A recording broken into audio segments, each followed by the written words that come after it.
Alright, welcome back to I Hunt Because I'm Hungry, and today we're going to give a little bit of a review after having this thing for a year on the Lone Wolf Custom Gear camera arm.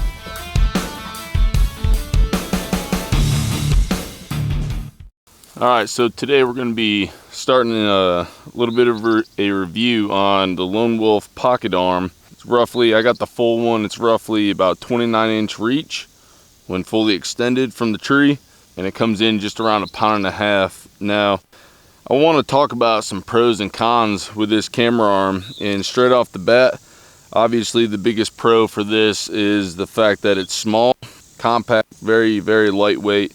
It fits pretty easy in my pack, and I don't really have to make a whole lot of room for it.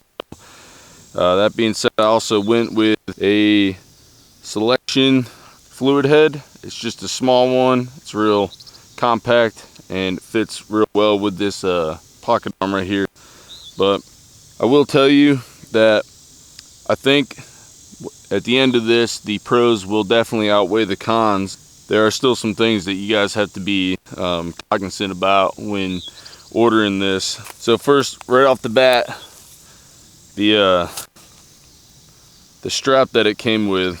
All right, I know you guys can see that this side is black and this side is the gray that comes with the Lone Wolf. So I had to kind of rig up my own little side of the strap right here, because the one that it came with is very, very cheaply made. So this whole strap is kind of cheap stuff, but I mean, this part at least held up pretty well. However, the buckle that comes on it is very thin, and when I went to take it off the tree, I actually went to push it down and it snapped right off, which was crazy. I didn't contact Lone Wolf about it because it wasn't a huge deal to me. I knew I could just get a new strap for it and kind of do up my own thing, and it would actually be a little bit more sturdy. So again, it's fairly simple. Just put the little loop around that little peg that they have built in. Alright, so once you got the strap on, you got it around the tree, and the end of the strap's little eyelet goes on the middle that sticks out. You're just gonna get up there, make sure it's nice and level, make sure the strap is pretty even with it, and then just pull it nice and tight. Alright, if you don't do that, it is not going to sit on the tree very well. Okay, now the easiest way that I started doing this was just kind of pulling down. That way you're not drilling this bolt into the tree, because if you do that, it's going to take forever. All right, so you pull it till it starts getting generally flat, and watch your knuckles, because I've done it multiple times turning this. You will smack them and you will make your knuckles bust open and bleed. Again, one of the cons to this is having to twist this and twist it and twist it and twist it until you get the bubble level flat. And it can kind of be a pain in the butt, but for the purpose and being how I like to walk pretty good ways sometimes, it's definitely useful and helpful to have such a light product. Again, don't expect to just get it up on the tree in no time and pretty much be ready to go. Give yourself some time when you get out there to get it nice and flat. All right, so this is generally pretty good, and these teeth bite pretty well into the side of the tree. Now, another thing I've noticed, if you have either a DSLR or a mirrorless camera that you're using, all right, it's going to be a little heavy for this arm. Okay, some of your more small, compact camcorders, it's probably going to be your best friend when it comes to this. I use a Canon G50 usually as my main camera, and I've got it on here. Sometimes I'll even run my little 4-inch screen on top of it just so I can see better, especially if it's during the rut and I know the deer are going to be moving pretty quick when they come in. So just take that into account. You don't want to be grabbing onto it and pulling it down. Not that you really should anyway, but if for some chance you do grab it and you put weight on it, just be careful. Make sure you go ahead and order yourself one of these, one of the little teeth that attaches to the base. That way it digs into the tree nice and snug. So one of the other cons for this was the fact that without this black mount here, I can't remember exactly where I got it from, but I'll put it in the description to their website once I remember. And I would definitely consider ordering that. It's only like 15-20 bucks, I think, at most for that. But if you're already spending the money on the arm for the lightweight and compactness of it, which not 20 bucks, because you're paying roughly about, with taxes and everything, probably about $270 just for the arm with shipping and everything. So I mean, at that point, you're paying for what you get. It's a very well made product. It doesn't move too much on its own at all. Even with a camera on, put some weight on there, it's pretty sturdy, and it really doesn't bounce a whole lot. If you have stabilization in your cameras, you really aren't going to pick up on the bounciness of it, especially here on the end. Now if you turn your stability off, yeah, you're definitely going to see the bounce in it.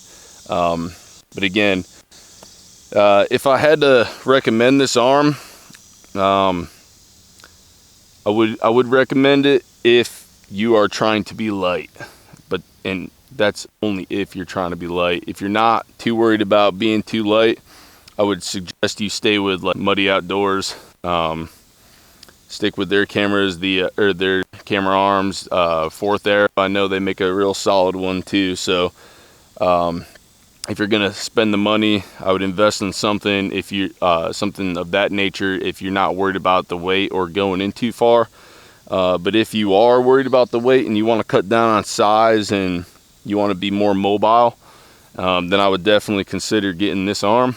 It is really just, I mean, the name suits it. It is a pocket arm. You can literally take it off and put it in your pocket if you don't have the fluid head on or this. But that being said, again, the pros far outweigh the cons. Okay.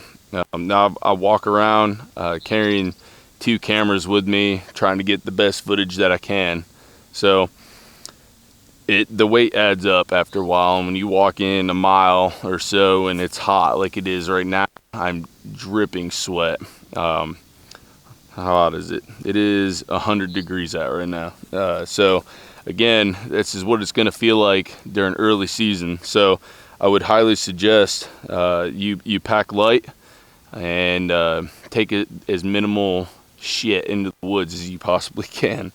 Even a camera arm. Now, if you have set stands and you're not worried about having to climb up into a tree too much, or having to put a stand up every time you go in, or if you're saddle hunting, if you're having to set up your saddle, yeah, it gets pretty exhausting if you have to do that. But if you don't, just get a Muddy Outdoors camera arm or a Fourth Arrow.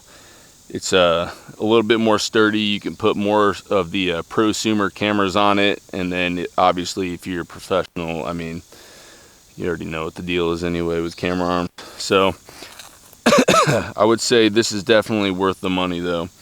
A little bit overpriced, I think, but for the amount of weight that you're not having to carry into the woods is definitely worth it. Normally I don't put this camera fluid head on here. I have a little bit bigger one just because it's smoother, and it just causes a little bit more bounce. But if you're not worried too much about that, I wouldn't either. So again, the pros definitely outweigh the cons here. This small tree, it's real sturdy. It ain't going anywhere. You can have it off here. It wobbles just a little bit. Have it over here, it wobbles just a little bit, but it's not too bad. Your camera's not going anywhere. And again, my biggest con is just the fact that you have to sit here, spin this the entire time. But again, that beats having to put a base onto the tree and potentially have to ratchet it down like a lot of them do. I started off with the Muddy Outdoors camera arm, and I mean, it was nice and it was sturdy as hell, but it was also heavy. Okay, so if you're walking far and you're trying to be mobile, go with the Lone Wolf Custom Gear pocket arm. If you're not, go with something more sturdy, 4th arrow, stuff like that. All right, but I just wanted to go ahead and share kind of my review on it. If you can and you do order it, get a better strap or make your own strap for it.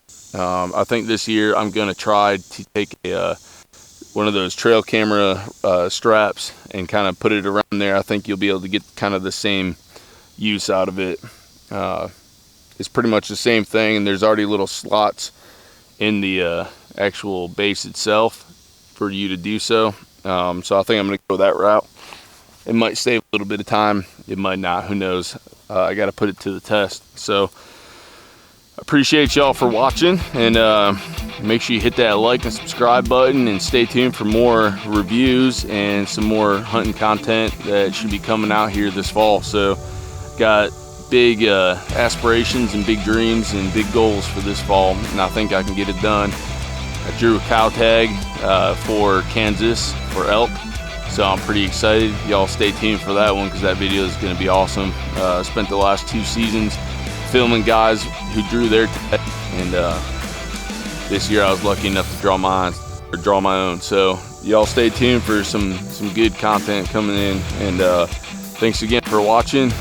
See you next time.